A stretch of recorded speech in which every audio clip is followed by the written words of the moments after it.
Hey, Steve Gamache here for Chef Knives to Go with another quick look product review, and this time we have the Shiro Kamo Aogami Super AS Gyuto 210mm knife. This is a high quality line of knives with great steel and kind of classic looks with a little bit of a twist with some stainless materials in there. So this construction on this is the core steel. It's a 3-layer construction. The core steel is what's known as Aogami Blue Paper Super Reactive High Carbon Steel. Heat treat's about 63, anywhere in the 62, 64 range on that. So this steel is known to take a nice edge and also have very good edge retention. It's got some additional alloying elements to it that gives it better retention than, let's say, Aogami number 2, for example. But with good stones, it's still easy to sharpen. The cladding is a soft stainless cladding for a little bit easier maintenance. And that cladding goes on each side. And that cladding has what's known as a kudauchi or KU, kind of a protective blacksmith finish on it. And then we've got kind of a gray sandblasted blade grind here down. And here's your core steel peeking out from the cladding. You can see that very easily. So it's a little bit easier maintenance on this knife. Weight on this knife is going to be varying, so are the dimensions a little bit from knife to knife, but this particular one is 154 grams or about 5.4 ounces, so it's pretty light for a blade this size.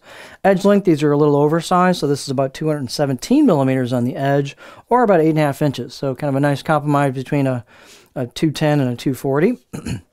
The overall length is about 365 millimeters.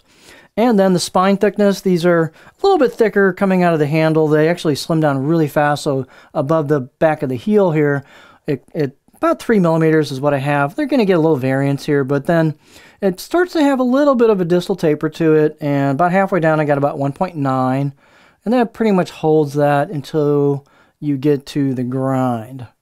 And so here's the grind, and then these are nice and thin at the tip. And then let's look at the back shot, the choil shot. They are thin at the edge as well, so the performance is going to be very good on these. Let's see, height about 52, so they're pretty generous on the height, which is typical of this maker. You've got a good length here of the neck coming from the choil, the back of the blade, into the handle. Great spot there for a pinch grip. The handle's pretty light. It's a kind of a classic octagonal ambidextrous walnut with a maple ferrule on it, and there's a nice glue up job here. It looks like it's pretty tight on the glue up here with the tang into the handle to keep that sealed up.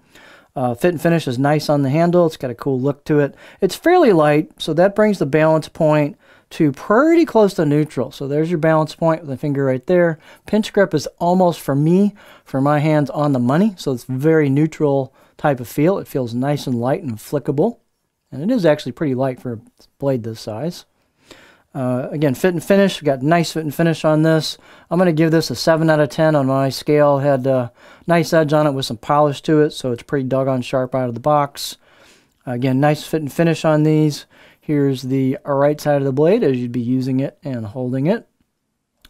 And no particular markings on the right side of the blade, just a fairly smooth finish. There's no lacquer or anything here because it is stainless. But fairly smooth finish, definitely matte. And then on the left side of the blade, you've got engraved kanji. It's filled in a little with the KU finish. It looks like the kanji was done first and the finish put on it. But nice looking kanji on there. There's your left side of the blade.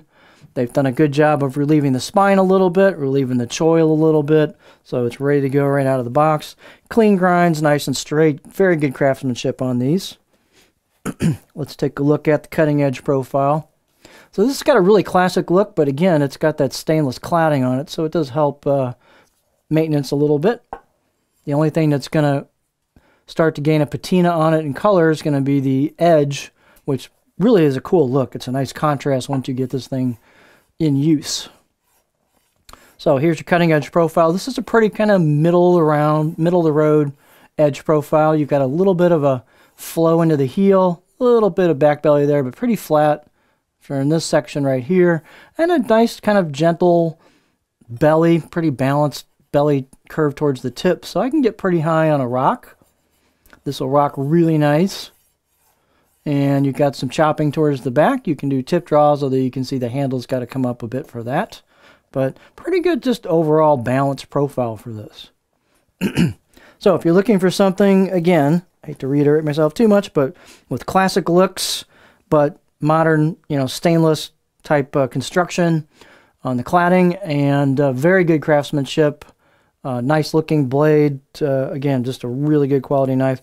This is the Shiro Kamo Aogami Super Gyuto 210mm knife from Chef Knives to Go.